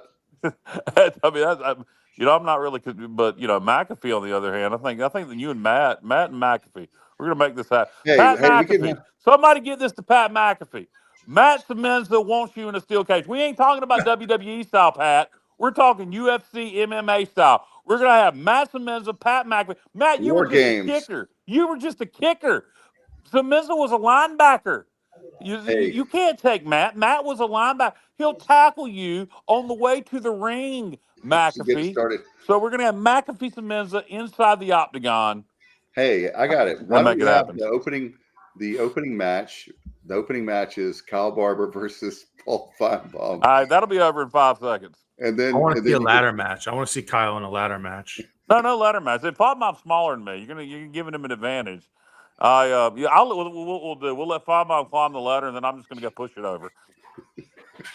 I'll tell you one thing that's cool about game day, and then I'll shut up. They do a segment where they pick somebody out of the crowd, and he has to kick a field goal. Did you guys catch that? I didn't watch game day this They week. do it every week. So they called some kid out of the crowd yesterday, and he drilled like a 30-yard field goal, and I think he won $50,000. I think McAfee pays him $50,000 There you go. if he makes it. So it's pretty cool. That was a good segment on game day, but for me, it's just sometimes it gets to be like so many guys talking. Like I just like when they stick with football. I don't need to be entertained for game day. Like I just want to stick with football. Is that what you would also like for our show to do? No comment. Just kidding. No, okay, all right. Just kidding, man. Just kidding. We'll become the vanilla midgets. Hey, Bubba, I know we want to segue now to the scoreboard for the AAC, right? Yeah, that and a few more notes on ODU. Okay. We'll save some of that for our preview this week. But, Matt talked about how they really should have won that game. They had 4 turnovers, 2 of those inside their own 5-yard line. One of those in the first 45 seconds of the game. And that game was 7-7 after just like 2 minutes and 10 seconds. But Monarchs had 305 total yards, 288 for South Carolina. The Gamecocks ran it 56 times for 174 yards, so just 3.1 yards per carry, to give you an idea of the stout run defense of ODU that the Pirates will be dealing with this week. Meanwhile, ODU 34 carries for 108 yards. Grant Wilson, the ODU quarterback, 22 out of 38 for 197, 1 touchdown and 2 picks. But moving on to the American scoreboard on Thursday night, you had 3 games. Tulane defeated Southeastern Louisiana 52-0. Tulsa took down Northwestern State 62-28. It was UAB 41, Alcorn State 3. On Friday, you had Army defeat Lehigh 42-7. Number 16 Oklahoma throttled Temple 51-3. I saw that. Good God. Florida Atlantic. This was a game that I believe it was Robert Dedrick. He said, "How about FAU hanging with Michigan State up in East Lansing?" Yeah, they fell to Sparty 16-10. And then yesterday, in addition to the Pirates 42-3 win over Norfolk State, you had Navy beating Bucknell 49-21, UTSA 28, Kennesaw State 16. That was one of the more competitive games, and was 21-16 in the fourth quarter. Kennesaw State in their FBS debut in Conference USA.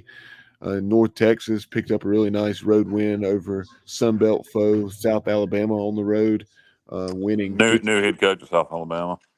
Yep, new head coach at South Alabama, Major Applewhite, and a new head coach there in North Texas. Yeah, and Johnny put up there too about No, he's in his I second say year. I say new. Yeah. Yeah, new. I was Coach Morris. I guess second year there in Denton. And Rice then got beat by Sam Houston. yep, you How had about- Rice falling to Sam Houston 34-14.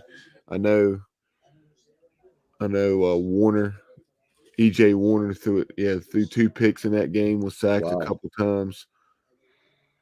And Sam Houston State's second year at won that one. FBS.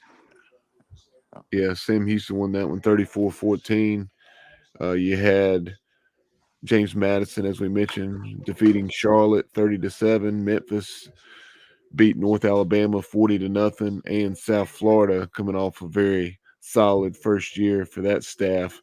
Blew out Bethune-Cookman 48-3. Did you get the Army score?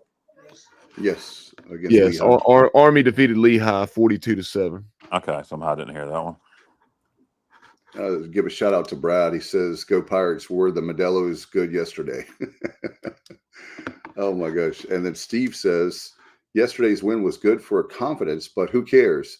We're going to find out what's what this week. I'm not confident after ODU hung so tough with South Carolina, and yeah, it's a 50-50 game, Stephen. So it's not going to be anybody that thinks that ODU. I don't think anybody watching or listening to our show is going to think that ODU is a cakewalk." And especially, as Kyle would say, after 2-10 season. No, they went to a bowl last year, and everybody's going to see that score against South Carolina. And that's enough to get your attention. And they're favored. They're 2.5 to 3-point favorites, and as they should be. They were a bowl team last year, and again, went toe to toe with an SEC team on the road. So, as far as confident against ODU, I'm confident we can win. I'm not confident for sure we will win, but it'll be a test. I do expect this. I expect a full quarter ball game. Whoever wins that game. Noah says definitely not, especially playing at ODU. Exactly, you're reading my mind, Noah. In fact, I didn't know until reading our group chat about the point. The literally 3 points were 3-point dogs, and a field goal to a touchdown is what I was going to guess. So, yeah, open ODU -2.5 or 3, depending on which sports book you looked at. Matt, who do you? Speaking of lines, you have Clemson -17 against Wow. App State. I think that's way too high. I'll definitely take the points. App State +17. Yep. And yes, Robert, I do think that it's not far-fetched that App State can win that game. Obviously, Clemson, after that 34-3 loss yesterday to Georgia, which was not surprising to me, they're clearly doing everything they can to stay in the postseason hunt, because if they go 0-2, you pretty much count it out. Even if they ran the table and won the ACC and finished 11, they're still going to get in. The ACC champion gets an automatic bid. Well, yeah, if they win the conference, but if they lost the league game, they'd be toast. Correct. No. If they lose one league game, no. Well, as long as they win. Not as long as they win the ACC, they're in the playoffs. Yeah, sorry if they win the league, but yeah. I see what you're saying, Bubba, though. Sorry, multitasking here, looking at other comments. But Justin Butt said, stay tuned to social media for live updates on the trip to ODU this week, as far as the Queen Anne's Revenge, the equipment truck. And he also said, how many times did we pass last night compared to run? Did not see that. We ran 74 plays, Justin. 39 were passes. Officially, 35 runs, but obviously at least 3 or 4 of those runs I can think of were passes where Jake Garcia pulled it down and ran it. So most of those runs came late in the game too. Huh? Most of those runs came late in the game. Now he had some Montgomery. He had some. Oh yeah, a bunch of those runs came late in the game. Correct. Yeah. So yes, it ended up. If you took away the ones that were called passes that ended up in scrambles, it was at least 60-40 or thereabouts pass run. And like Kyle said, if you take out that last drive of the game where we were feeding London Montgomery time after time, it was perhaps 65-35 or something. Yeah, and like I said, that was get a big lead and then run the clock by the running plays, because that's one thing. The time of possession we were talking about in the stands last night, but that's because we passed it a lot, right, guys? I mean, they're running it a lot, being Norfolk State, and we passed it a lot. Well, we either scored or we turned the ball over. We scored fast or we turned the ball over. So yeah, they dominated time of possession, but who cares? Yeah, we won 42 to there are 50. times time of possession matters. Last night was not one of them. Johnny Robinson said, "Yeah, the Pirates didn't have a sack, but 14 different ECU players combined for 17 tackles for loss." They didn't throw it, but they didn't throw it enough for us to have a sack. Right, Even when they were then when down big, they knew they threw it could. 19 times, I think, and most of them they're throwing it very quick, like you're saying. Robert Dedrick said he's interested to see how our secondary looks over the next few weeks against legitimate passing games. And then he also pointed out, J.D. Lampley, as far as like Matt was saying, the play of C.J. Mims and Deontay Johnson. I mean, our defensive line is stacked and very, very quick. And J.D. Lampley, remember, he moved well for a guy that was 295 or 300 as a freshman, but he got down to probably 240 something, and now he's listed at 265, and pretty chiseled and really, really runs well.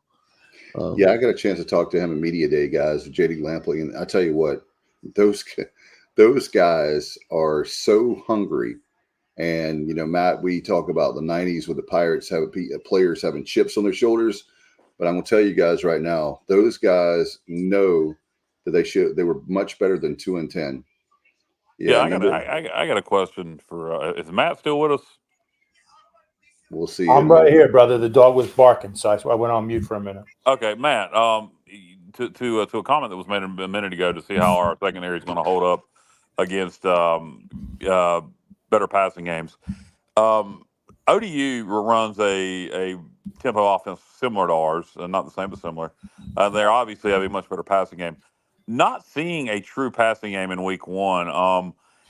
As a defensive player, how long is it going to? We see it at practice, but how long is it going to take us to adjust? You think in a ball game, seeing a real passing game after not seeing one in week one? That's the one thing that's concerning to me. Not that it was an FCS opponent, that they didn't have their starting quarterback, they did not have a real passing game, and now we're going to go to ODU where they kind of sling the ball around a little bit. And how long do you think, as a linebacker, do you think that it'll affect us at all in the secondary, safeties, corners, and linebackers, or do you think, or do you think it matters much? I mean, look, obviously a much tougher matchup for our defense, but I really don't think it's going to be too much of an adjustment because, and I'll tell you why, this defense has been together. Most of the guys have been together. Of course, we have some new faces, but they've been in the system. We've had Blake Harrell here for this is his fourth year or fifth year here. Since 2020. No, 19. Since 19. No, 20. Yeah. Whatever the hell Mike's second year was. Every year, but year one, which is 2019 with.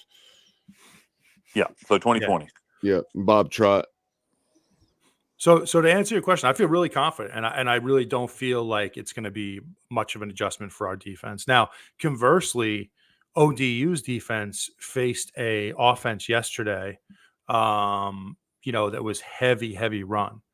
So this is why I love tempo, and I love this pace we're going at, because we provide a totally different look. And, my hope is that we just kind of wear them out as the game goes on. But, we'll see. I think it's going to be an interesting matchup. Yeah, it will be. I think it's a relatively even game, and looking forward to it. Hey, Bubba and Matt, you guys if you're watching right now, there's guys on the right part of the screen.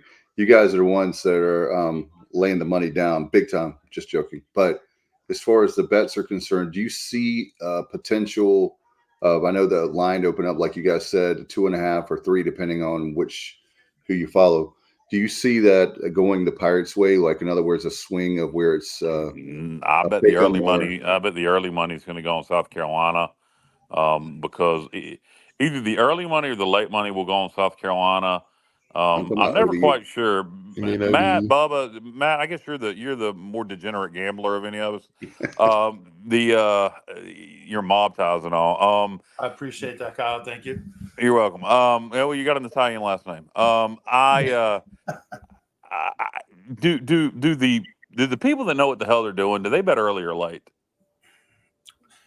Listen, I don't bet early at all. Now, I don't know if you would say I know what the hell I'm doing or not, but Well, you get the tips I from like to from bet the late. people.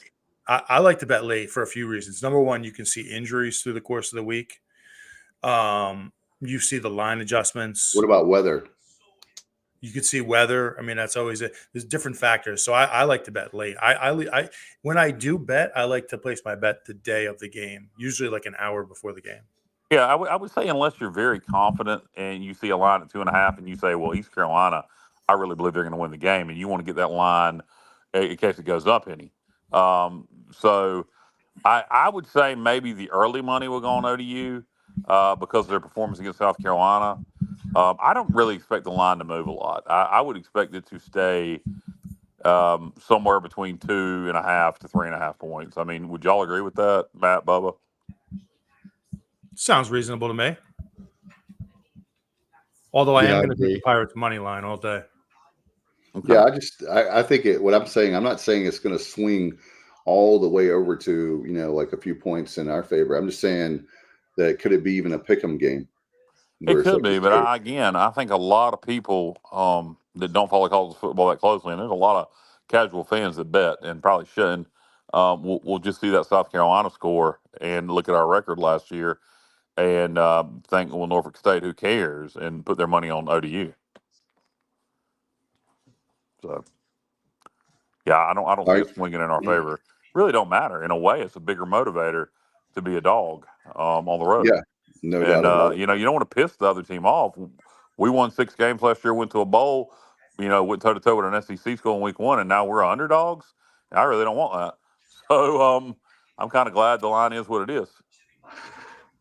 No doubt. You guys want to wrap things up as we're heading out. I know here on the Pirate Football Playback, if you want to be a sponsor, by the way, we're wide open this year. So love to have you as a sponsor. Get up with us. And thesportsobj@gmail.com is the easiest way to do that. Do you guys have anything before we go? Last thoughts. I'm glad we Last won. word. Obviously, to speak the obvious, was in a really good mood when I woke up this morning. It's good to win. Makes college football a lot more enjoyable. Even in this day and age of things we don't like in college football, it's still a great sport. And when you win, it makes it all that more enjoyable. I was telling Jessica earlier, I really enjoy the building process and the climb. Unfortunately, this year, Houston's job's got on the line. But I actually like seasons like this where you're watching it build. We just need it to build fast, and we need that defense and the special teams to carry things if the offense ain't clicking as we play better competition early. But I really like seasons like this where you kind of you're. It's not like the 14 season where we were expected to do so much. It's kind of reminds me potentially of the 2012 season, and we finished 8-4. So. Yeah, what about you, Matt? Were you frozen there, or am I frozen? Can you hear me, Kyle? No, Matt's frozen. Okay, I guess he's speechless right now. Bubba, do you have anything before we go? Nope, not at all. Just stay tuned. This week we'll try to catch up with someone from ODU, beat writer that we've had on in the past to preview the Monarchs. Matt, what do you have? You're back with us?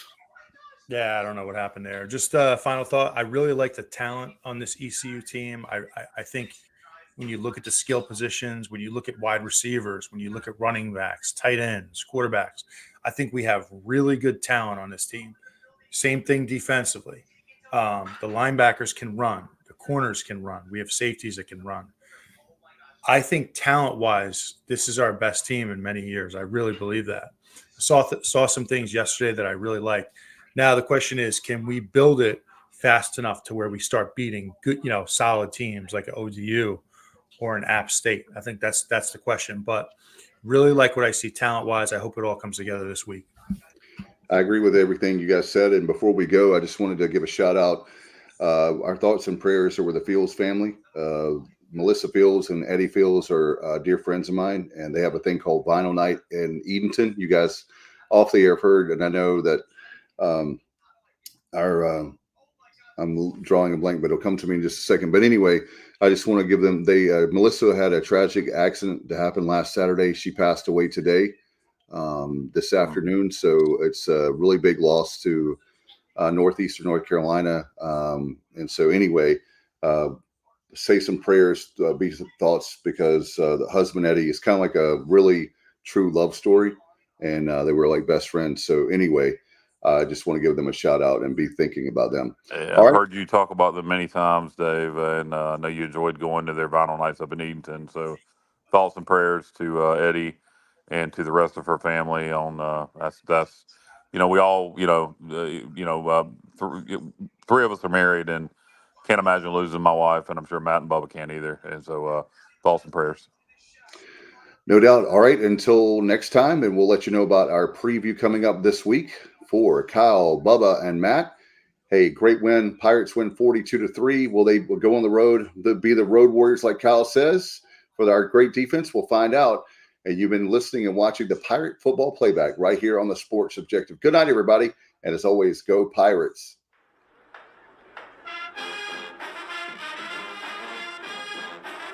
You're watching the Sports Objective, the podcast for Pirates.